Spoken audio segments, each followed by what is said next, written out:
এক নম্বরে বলা হয়েছে সাদাকাতুন জারিয়া। সাদাকায়ে জারিয়া কাকে কয় বন্ধুগণ? আমি আপনার ভিতরে রূহ আছে, এখন আমি আপনি জিন্দা আছি, একবার যদি সুবহানাল্লাহ পড়ি তার সওয়াব আমরা পাবো। একবার যদি আমি দান খয়রাত করি, নামাজ পড়ি, রোজা রাখি, তার সওয়াব পাবো।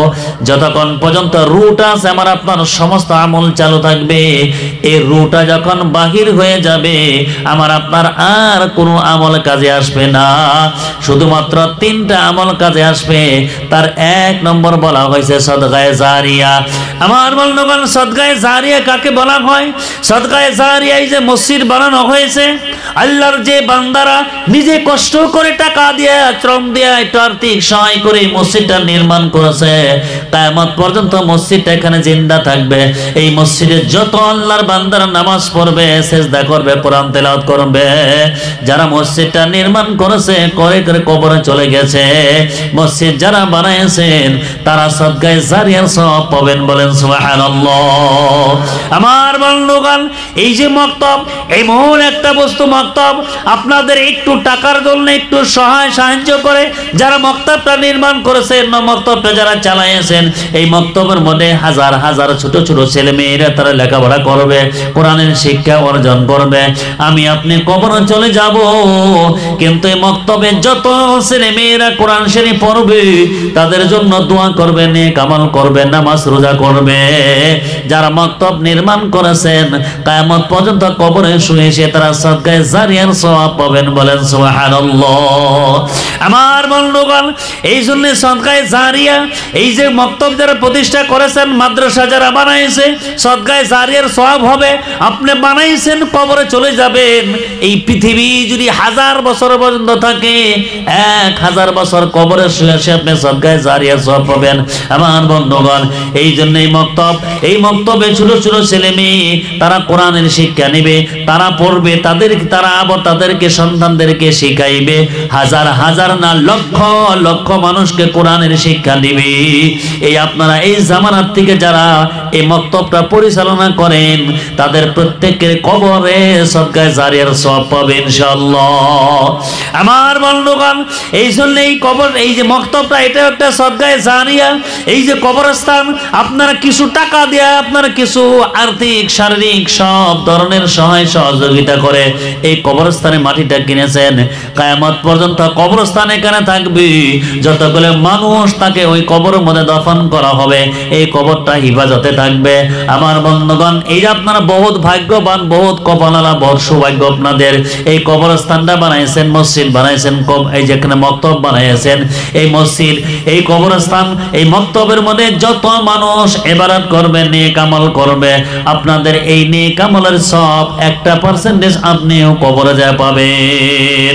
সাদকায়ে জারিয়া, এই মক্তব কবরস্থান যেটা বানানো হয়েছে, আপনারা একটু টাকা দিয়া, একটু মানে কষ্ট দিয়া আপনারা এই কবরস্থান মাটিটা বানাইলেন।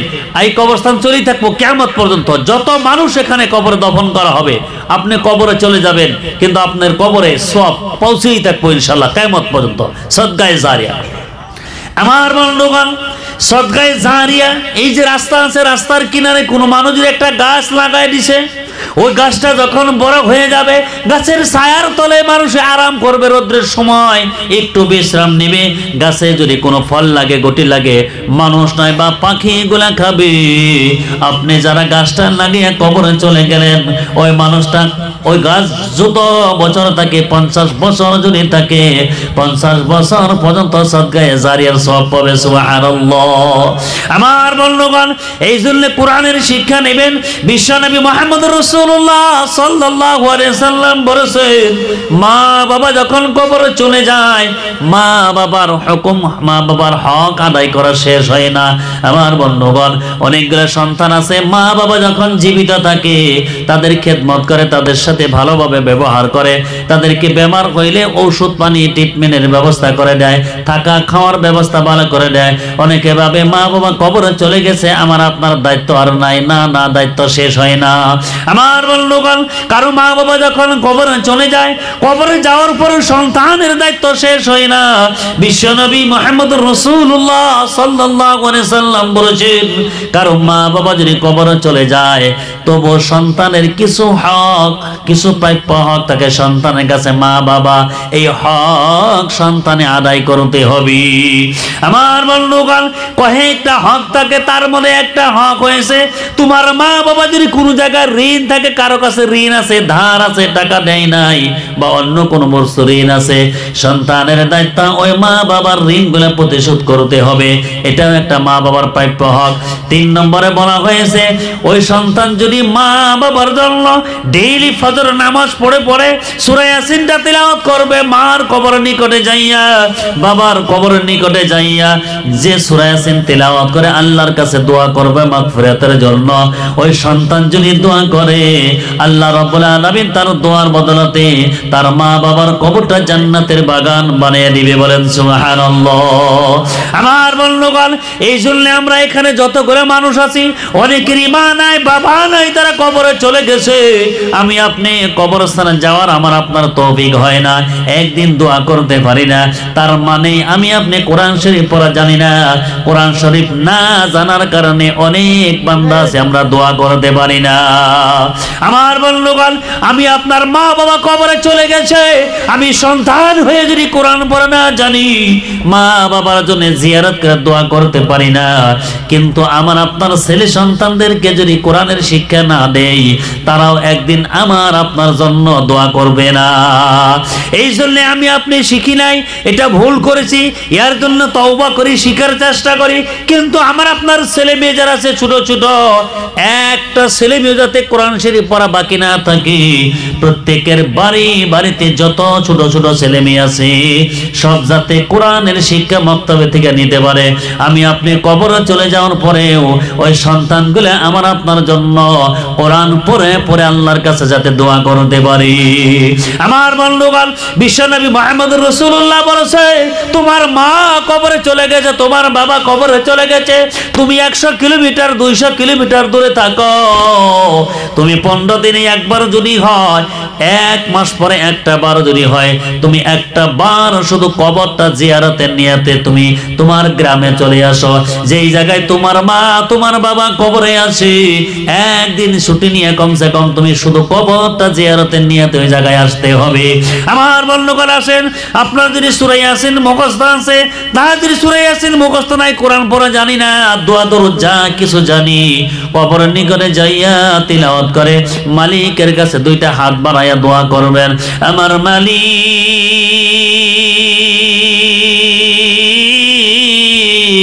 ও আমার আল্লাহ, আমার বাবা কবরে চলে গেছে গো, আমার মা কবরে চলে গেছে, আমার মালিক, আমার বাবা জীবিত থাকা অবস্থায় কোন জায়গায় গুনাহ করেছে আমি জানি না, আমি সন্তান হইয়া তোমার কাছে দরখাস্ত জানাই গো, আমার বাবার দুনিয়ার সমস্ত ভুল বেরবিগুলো মাফ করে দাও রব্বে কারীম, আমার বাবার কবরটা জান্নাতের বাগান বানায় দাও, আমার বাবাকে তুমি জান্নাতের ফেরদাউসের ফয়সালা করে দাও। আমার বন্ধুগণ, একজন ছেলে যখন তার বাবার কবরের নিকটে যাইয়া, মার কবরের নিকটে যাইয়া সূরা ইয়াসিন তিলাওয়াত করে মালিকের কাছে যখন দরখাস্ত জানাইবে, একদিন না 2 দিন না, বারবার সন্তান তার বাবার জন্য আল্লাহর কাছে দোয়া করে চোখের পানি ফালায় কাঁদবে। আমার বন্ধুগণ, একদিন না 2 দিন না, বারবার যদি কান্দে, একদিন আল্লাহর রহমতে যদি জোশ মানে দেয়। আহারে, আমার একজন বান্দা তার মা নাই বাবা নাই, কবরের নিকটে যাইয়া সূরা ইয়াসিন তিলাওয়াত করে, আমি মালিকের কাছে দরখাস্ত জানাই, ও ফেরেশতারা তোমরা সাক্ষীরা করে আমার ওই বান্দার চোখের পানির বদলতে আমি তার মা বাবার তামাম জিন্দেগির গুনাহগুলো মাফ করে দিলাম। আমার বন্ধুগণ, এই জন্য মক্তবটা আপনারা বাঁচিয়ে রাখবেন, প্রত্যেকের বাড়িতে ছেলে মেয়ে যাতে মক্তবে পড়তে পারে। আপনার সন্তান যদি কোরআন শরীফের শিক্ষা নেয় ছোটবেলায়, ওই সন্তান কোনোদিন ড্রাগসের মনে যাবে না, আপনার নেশার মনে যাবে না, গুটকার মনে যাবে না। নসেন এই জামানার মধ্যে যত ছেলে সন্তান আছে তারা বিভিন্ন গুনার মধ্যে লিপ্ত, একটাই কারণ তারা ছোটবেলায় কোরআনের শিক্ষা তাদেরকে দেওয়া হয় নাই, সুশিক্ষায় শিক্ষিত বানানো হয় নাই। মা বাবা এই জন্য তাদের হক আদায় করতে পারে নাই, ওই মা বাবার সন্তান নিয়ে পেরেশান হয়। আমি আপনি এই পেরেশানি যেতে না পড়ি। আমার বন্ধুগণ, এই কোরআনের শিক্ষা না নেওয়ার জন্য বর্তমান জামানায় স্কুল কলেজের যারা গেদি প্লাবার আছে, মেয়ে সন্তান আছে, যারা 50% মেয়ে যারা আছে, তারাও বর্তমান গুটখা শিকারের মধ্যে লিপ্ত আছে। একটাবার চিন্তা করে দেখো, যেই মেয়েগুলি এখন স্কুল কলেজে পড়া অবস্থায় গুটখা শিকারে তারা নেশার মনে যায়, ওই মেয়েটা ভবিষ্যতে কোনোদিন আদর্শবান মা হতে পারবে না। আমার বন্ধুগণ, যে ছেলেটা ডাক্তার নেশা করে, যার ভিতরে কোরআনের জ্ঞান নাই, ইলম কোনো কিছু নাই, ওই সন্তান কোনোদিন আদর্শবান বাবা হইতে পারে না, তার সন্তান ভালো হবে না। এই জন্য বন্ধুগণ, আমি আপনার টাকার পছনে দৌড়িয়া, ইনকামের পিছে দৌড়িয়া কোটি কোটি টাকার মালিক হয়ে গেলাম, কিন্তু আমার সন্তানকে আমি একজন সঠিক মুসলমান বানাইলাম না। একবার আপনার কোটি কোটি টাকার সম্পদ ধুলার সাথে মিশে যাবে, আপনি কোনো সময় টের পাবেন না। আমার বন্ধুগণ, এই জন্য আপনার সন্তানদেরকে গুরুত্ব দেন। আপনার দিনদারি যদি বানাইতে চান, প্রত্যেকের বাড়ি বাড়িতে বক্তব্যের গুরুত্ব দেন, প্রত্যেকের বাড়ি বাড়িতে যাতে ছেলে সন্তান করে কোরআনের শিক্ষা নিতে জানে। আমার বন্ধুগণ, এই জন্য আমি আপনি সব সময় মালিকের কাছে দোয়া করতে হবে, সন্তানের জন্য দোয়া করতে হবে। মা বাবা সন্তানের জন্য যদি দোয়া করে, আল্লাহ তাদের দোয়াটা কবুল করে নেয়। আল্লাহ রাব্বুল আলামিন কোরআনে কারিমের মধ্যে সুন্দর করে শিক্ষা দিয়েছে, বান্দা বান্দিরা, তোমাদের ভালো সন্তান লাগে পৃথিবীর কোনো জায়গার দেওয়ার দরকার নাই, আমি আল্লাহর কাছে চাও। কোরআনের মধ্যে সুন্দর করে শিক্ষা দিয়েছে, রব্বি হাবলি মিনাস সালিহিন, আমার রব আমাকে নেক সন্তান দান করে দাও, নেক সন্তান আমাকে দান করে দাও। আমার বন্ধুগণ, এই জামানার মানে অনেকগুলো মা বাবা আছে, আমার মনে হয় 90% মা বাবা এরকম আছে, একদিন তারা আল্লাহর কাছে দোয়া করে নাই, ভালো সন্তান আমাকে দান করে দাও। কিন্তু আল্লাহ কোরআনের মধ্যে শিক্ষা দিয়েছে, এইভাবে আমার কাছে দোয়া করো, আমি তোমাদেরকে দান করব। রব্বি হাবলি মিনাস সালিহিন, আমার মালিক নেক সন্তান আমাকে দান করিয়া দাও। আমার বন্ধুগণ, এই পৃথিবীর মধ্যে অনেকগুলো যুবক আছে, দেখেন তাদের যখন বিবাহ করবে, ওই প্রত্যেকটা যুবক চায় আমার বিবি যাতে ভালো হয়। একজন যুবকের আখলাক চরিত্র যতই খারাপ থাক, যখন বিবাহ করবে ওই যুবক চায় আমার একজন ভালো বিবি যাতে আমি পাই। আমার বন্ধুগণ, একটা মেয়ে যখন বিবাহ হবে, ওই মেয়েটার আখলাক চরিত্র যতই খারাপ হোক, কোনোদিন চায় না একজন বদমাশের কাছে আমার বিয়েটা হয়ে যায়। ওই মেয়েটা চায় একজন ভালো স্বামী যাতে আমি পেয়ে যাই। প্রত্যেকটা গার্জেনে চায়, প্রত্যেকটা বাড়ির ফ্যামিলির মানুষে চায় আমার বাড়ির বউটা যাতে ভালো একটা বউ, সেটা চাই না নাই। আমার বন্ধুগণ, আপনার ভালো বিবি লাগে, ভালো সন্তান লাগে, পৃথিবীর কোনো জায়গার দেওয়ার দরকার নাই, একমাত্র মালিকের কাছে দরখাস্ত করেন, দোয়া করেন, রব্বানা হাবলানা মিন আজওয়াজিনা ওয়া মিন যুররিয়াতিনা কুররাতা আয়ুন। আমার রব, আমার মালিক, এমন বিবি আমাকে দান করে দাও, এমন সন্তান আমাকে দান করে দাও, যেই বিবি এবং যেই সন্তানের চেহারার দিকে তাকায় দেখলে আমার চক্ষুটা শীতল হয়ে যায়, আমার মনটা ভরে যায়। আমার বন্ধুগণ, এই জন্য নেক বিবির জন্য, ভালো সন্তানের জন্য আল্লাহর কাছে দোয়া করতে হবে। কোরআনের শিক্ষা যদি না নেই, কোরআন শরীফ পড়া যদি না জানি, আমি আপনি একবার দোয়া করার তৌফিক হবে না। আল্লাহ বলে, বান্দা আমার কাছে চাও, আমি তোমাদেরকে দান করব। কোরআনে কারিমের মনে বলেছেন, উদউনি আস্তাজিব লাকুম, উদউনি, আমি আল্লাহর কাছে চাও, আস্তাজিব লাকুম, তোমাদের এই হাত নিচে নামার আগে আমি আল্লাহ কবুল করে নিব। আমার বন্ধুগণ, কোরআন শরীফটা এই জন্য দোয়ার জন্য অনেকগুলো বস্তু শিখিয়ে দিছে, আমরা চাইলে আল্লাহর কাছে পাবো, কিন্তু কোরআন শরীফ পড়া জানি না, দোয়া করা তৌফিক হয় না। ভালো বিবি লাগে, এটাও দোয়া করতে পারি না, ভালো সন্তান লাগে, এটাও আল্লাহর কাছে দোয়া করতে আমি আপনি পারি না। এই জন্য কোরআন এত সুন্দর কিতাব। আমার ভালো বিবি লাগে, কোরআন শরীফ শিক্ষা দিয়েছে এইভাবে দোয়া চাও। ভালো সন্তান লাগে, এইভাবে শিক্ষা দিয়েছে, চাও তোমার ভালো সন্তান আল্লাহ দান করবে। রব্বানা হাবলানা মিন আজওয়াজিনা ওয়া মিন যুররিয়াতিনা কুররাতা আয়ুন, আমার রব আমার মালিক এমন বিবি আমাকে দান করে দাও, এমন সন্তান আমাকে দান করে দাও যেই বিবি এবং সন্তানের দিকে তাকায়া দেখলে চায়া দেখলেই আমার চক্ষুটা শীতল হয়ে যায়। কিন্তু কয়জন এখানে বিবাহিত যারা মানুষ আছি, আমার আপনার কয়জন এরকম বাবা আছি আমার বাড়িতে আমার সন্তান আছে তাদের চেহারার দিকে তাকায় দেখলে চক্ষুটা শীতল হয়, মনটা শান্তি হয়ে যায়? কয়জন বাবা আছে? নাই। একজন বাবা সকালবেলা বাড়ির থেকে বাহিরে হয়ে গেছে, সারাদিন বাহিরে কষ্ট করে, সারাদিন ব্যাপার বিজনেস খেত খামারে হোক চাকরি বাকরি যেটাই পরিশ্রম করে, বিকালবেলা যখন বাড়িতে আসে, আসার পর তার সন্তানের চেহারার দিকে যখন তাকায় বাবার চক্ষু লাল হয়ে যায় রাগে। ওই সন্তান দেখে বাবার আরো রাগ বেশি উঠে, মন শান্তি হয় না। যে সন্তানের চেহারার দিকে তাকায় দেখবে, তার মাথার দিকে যখন চায় দেখবে মাথার চারে চারটা চুলগুলো কি করছে একদম খাটা খাটা, মাঝখানে কি জঙ্গলের মতো রেখে দিছে। আবার দেখবেন ওর মধ্যে রঙ দিয়েছে, কালার দিছে। মুখে দেখবেন গুটকা শিকড় ভরা, লং পেন দেখবেন গাঁঠুর মধ্যে কয় জায়গায় ছিঁড়া, হাতের মধ্যে বয়লা, শিকড় গুটকা খাইতে খাইতে আর গোয়ার মাংস হুকিয়ে ফেলাইছে। সন্তান দেখা যায় তার ছেলে চায়ে দেখলে জকার মতো, ওই ছেলের মতো চায়ে দেখলে তার বাবার মনটা ভালো হবো, চক্ষুটা শীতল লাগবে, ভালো লাগবে গো? লাগবে না।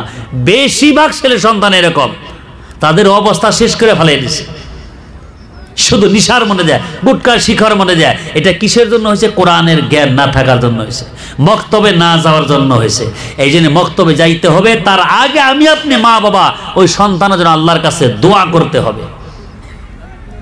আমার বন্ধুগণ, এই জন্য সন্তানের জন্য দোয়া করতে হবে, আমার মালিক এমন বিবি আমাকে দান করে দাও, এমন সন্তান আমাকে দান করে দাও যেই বিবি এবং সন্তানের চেহারা দিকে তাকায়া দেখলে আমার চক্ষুটা শীতল হয়ে যায়। কারণ নেককারে বিবি যদি হয় আপনার সন্তান ভালো হবে, বিবি যদি খারাপ হয় আপনার সন্তানও খারাপ হবে। কারণ একজন মা তার জন্য বহুত জরুরি যাতে দিনদারি হয়। আমার বন্ধুগণ, বেপরদা বেপরোয়া যেগুলো গুনাহগার নারী, তারা কি করবে? তার স্বামী যখন সকালবেলা বাড়ির থেকে বাহির হয়ে যায়, তার পিছনে পিছনে তার স্ত্রী বাড়ির থেকে বাড়ি হয়ে যায়। গ্রামের একদিকে থেকে আর এক দিক পর্যন্ত প্রত্যেকের বাড়িতে ঘুরে না নাই, বেপরদা হয়ে ঘুরে। এর বাড়িতে যাবে একটু পান খাবো, তার বাড়িতে যাবে পান খাবো, মনে হয় তাকে সাংবাদিক রিপোর্টার হিসেবে রাখা হয়েছে। গ্রামের প্রত্যেকটা বাড়ির রিপোর্ট নিয়ে বাড়িতে ফিরে না নাই। এরকম অনেকগুলো মহিলা আছে, তার স্বামী সকালবেলা দেখেন কাজে গেছে গা, ব্যাপার বিজনেসে বা তার চাকরি বাড়ি গেছে গা, আর এই আধা ইন্দুরের মতো বাইরে সারাটা গ্রাম রাউন্ড মারে, সারা গ্রাম রাউন্ড মারে। কোন বাড়িতে কি হয়েছে সব খবর নেয়, বেপরদা হয়ে থাকে।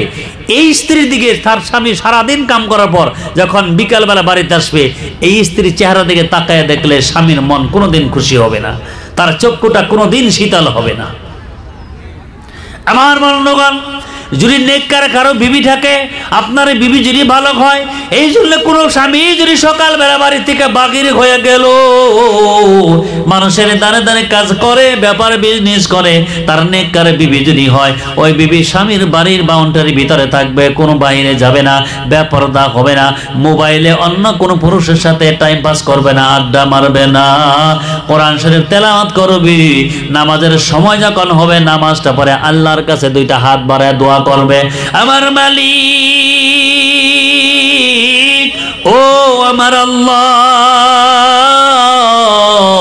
আমার স্বামীটা ছোট্ট বিজনেস করে গো আল্লাহ, আমার স্বামীর বিজনেসের মধ্যে তুমি খায়ের বরকত দান করে দিও, আমার স্বামীকে কোনো মুসিবতে ফেলায় না, কোনো বিপদে ফেলায় না, এই জন্যে আমার স্বামীকে বড় কোনো বেমার দিও না।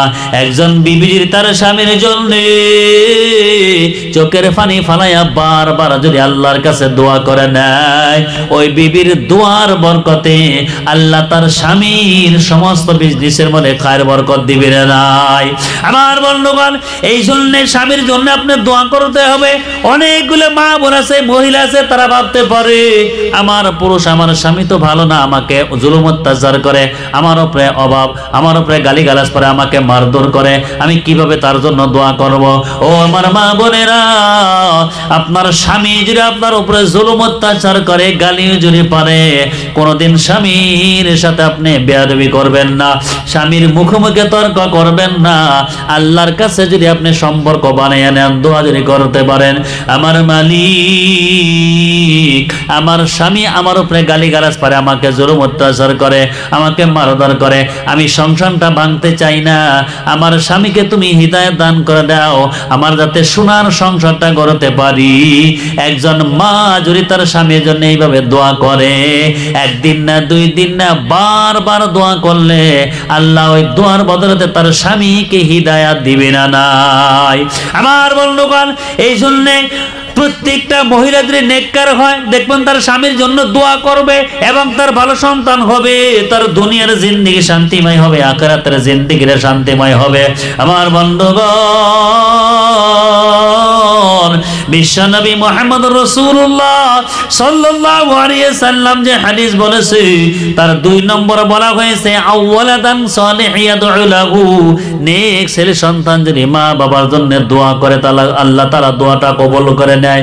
আমার আপনার ছেলে সন্তানদেরকে কোরআন শরীফ পড়নেওয়ালা যদি বানাই, নামাজ যদি বানাইয়া দিয়া আমি আপনি কবরে চলে যাই, আমার আপনার সন্তান আমার আপনার জন্য দোয়া করবে না নাই। আমার বন্ধুগণ, আমরা মসজিদে ইমামতি করি, বিভিন্ন জায়গায় দেখি অনেকগুলো সন্তান আছে বন্ধুগণ, বাড়িতে সুন্দর একটা ঘর বানাইছে, এত সুন্দর ঘর দিছি, নতুন একটা ঘর দেওয়ার পর আমাদেরকে ডাকে, হুজুর আমি সুন্দর একটা ঘর বানাইছি, একটু দোয়া করেন। আরো মানুষ ডাকে, দাওয়াত করে দোয়ার জন্য। দোয়া করার পরও দেখা যায় ওই ঘরের মালিক যুবক এক জায়গায় বসে বসে চোখের পানি ফালাইয়া কান্দে। আপনি জিজ্ঞান যে যুবক, এত সুন্দর ঘর বানাইছ, এত সুন্দর ঘর বানাইছ, দোয়া করলাম, কেন কান্দ, কি হয়েছে? ওই যুবক বলে, হুজুর কেন কান্দি, আমার বাবাকে দেখলাম সারাটা জিন্দেগি একটা ভাঙা ঘরের মধ্যে ঠাইকা গেল হুজুর, একটা ভাঙা ঘরের মধ্যে থাকতো, ঘরটা ভালো করতে পারতো না, যদি বৃষ্টি পড়তো ঘর দিয়ে পানি পড়তো, যত টাকা ইনকাম করেছে আমরা ভাই বোন যা ছিলাম আমাদের লেখাপড়ার পিছনে সব টাকা খরচ করছে, আমার বাবা ঘরটা ভালো করতে পারে নাই। হুজুর সারাটা জিন্দেগি ভাঙা ঘরে থেকে বাবা কবরে চলে গেল, ও হুজুর এত সুন্দর ঘর দিয়েছি গো, যখন ঘরের ভিতরে যাই বাবার কথা মনে পড়ে যায়, কলিজায় মানায় না। আজকে আমার মনে হয় আমার বাবা যদি জীবিত থাকতো, এই ঘরের মধ্যে যদি বাবাকে একটা রাত শোয়াইতে পারতাম, একটু যদি বসে থাকতো, এই ঘরটা যদি আব্বা দেখতো, আমি সন্তানের কলিজাটা জোড়ায় গেত, ঠান্ডা হয়ে যাইতো। কিন্তু আমার বাবা নাই, দুনিয়া থেকে বিদায় হয়ে গেছি। আমার বন্ধুগণ, অনেকগুলো যুবক দেখা যায় সুন্দর একটা গাড়ি কিনছে, গাড়ি কেনার পরে আমাদেরকে ডাকে দোয়া করার জন্য। দোয়া করার পরে যুবক দেখে এক জায়গায় বসে চোখের পানি ফালাইয়া কান্দে। আপনি জিগান যুবক, এত সুন্দর গাড়ি কিনলা, কেন কান্দ, তোমার কি হয়েছে, খুশির বিষয়? যুবক বলে, হুজুর কেন কান্দি, আমার বাবাকে দেখলাম সারাটা জিন্দেগি সাইকেল চলাইয়া ঘুরতো, একটা ভাঙা সাইকেল চলাইতো গো, একটা নতুন সাইকেল পর্যন্ত কিনতে পারে নাই। হুজুর আমার আব্বা সারাটা জিন্দেগি একটা ভাঙা সাইকেল নিয়ে চললো, নতুন একটা সাইকেল কিনতে পারে নাই, যা কিছু টাকা ইনকাম করছে আমরা ভাই বোনদের পিছনে সব টাকা খরচ করে দিছে। ও হুজুর, এই যে গাড়িতে বসার সাথে সাথে আব্বার কথা মনে পড়ে যায়, আমার কলিজায় মানায় না, আব্বা যদি জীবিত থাকতো, আব্বাকে গাড়িতে যদি বসাইতে পারতাম, একটা চক্কর লাগাইতে পারতাম, আমার কলিজা ঠান্ডা হয়ে গেইত, কিন্তু আমার আব্বা নাই। আমার বন্ধুগণ, এই যে ঠান্ডার সময় অনেকগুলো যুবক আছে, কারোর জন্য মার গরম কাপড় নিয়ে যায়, কেউ মার জন্য একটা গরম একটা জুতা নিয়ে যায়। বন্ধুগণ, হঠাৎ করে দেখবেন একজন যুবক এক জায়গায় মনটা বেজার করে বসে আছে, চোখের পানি করে ফালায় দেয়। আপনি জিগাইবেন কেন কান্দ যুবক, কি হয়েছে? ওই যুবক বলে, কেন কান্দি, 3 জন বন্ধু মানুষ ছিলাম আমরা, একজন গেলে তার মার জন্য একটা গরম কাপড় নিয়ে যায়, আরেকজন মার জন্য একটা জুতা নিয়ে গেল। ও বন্ধু, আমি কেন কান্দি, আমার পকেটে টাকা আছে গো, টাকা আছে, কিন্তু একটা গরম কাপড় যে নিয়ে যাব আমার মা এই পৃথিবীতে আর নাই। আমার বন্ধুগণ, অনেকগুলো ছেলে সন্তান দেখি বড় বড় একটা মাছ একটা কিনছে, ভালো একটা বড় মাছ কিনছে, খানা খাইবার যাওয়ার সময় সন্তান মাছটার সম্মুখে নিয়ে চোখের পানি ফালাইয়া কান্দে। জিগান কেন কান্দ? বলে আমার মা বাবা যখন জীবিত ছিল আমরা আর্থিক বহু দুর্বল ছিল, গরিব ছিলাম, বড় একটা মাছ কিনতে পারি নাই, মাংস কিনতে পারি নাই, এই ভালো খানার আইটেম করতে পারি নাই। হুজুর এখন আমার টাকার অভাব নাই, মাছ মাংস সব আছে, কিন্তু খাওয়ার সময় মার কথা মনে পড়ে যায়, বাবার কথা মনে পড়ে যায়। এখন যদি আমার বাবা জীবিত থাকতো, এই মাছটা যদি দেখতো, খানা যদি দেখতো, বাবার কলিজা ঠান্ডা হয়ে যেত। অনেকগুলো যুবক এরকম কান্দে। আমার বন্ধুগণ, এই জন্য আমার আপনার মা বাবা যাদের কবরে চলে গেছে, যেই মা বাবা রোদ্রে পরে বৃষ্টি দেবী যে নিজে খায় না খায়া আমার আপনাকে মাটির মালিক বানিয়ে দিল, ঘরের মালিক বানিয়ে দিল। বাবার মাটি দিয়ে মাটির মালিক হয়ে গেলাম, বাবার ঘর দিয়ে ঘরের মালিক হয়ে গেলাম, বাবার গাড়ি দিয়ে গাড়ির মালিক হয়ে গেলাম। যেই বাবা খালি হাতে কবরে চলে গেল, আমি আপনি প্রত্যেকটা সন্তান আমার আপনার দায়িত্ব ওই মা বাবার জন্য আল্লাহর কাছে দোয়া করতে হবে।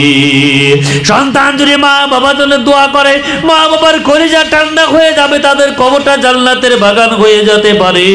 আমি আপনি যদি আমার মা বাবার জন্য দোয়া করি, আমার আপনার ছেলে সন্তান আমার জন্য দোয়া করবে। আমি আপনি যদি আমার আপনার মা বাবার জন্য দোয়া না করি, আমার আপনার সন্তান আমার আপনার জন্য দোয়া করবে না।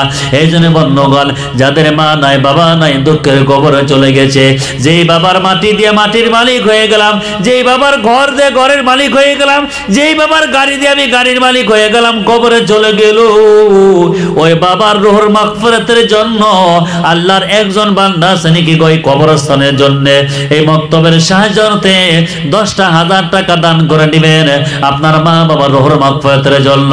এই গভীর রাত্রে কোন আল্লাহর বান্দা মা বাবার রুহুর মাগফিরাতের জন্য 10,000 টাকা যদি দান করে দিতে পারেন, এই সন্তানের দানের বদলতে আল্লাহ রাব্বুল আলামিন ওই মা বাবার কবরটা জান্নাত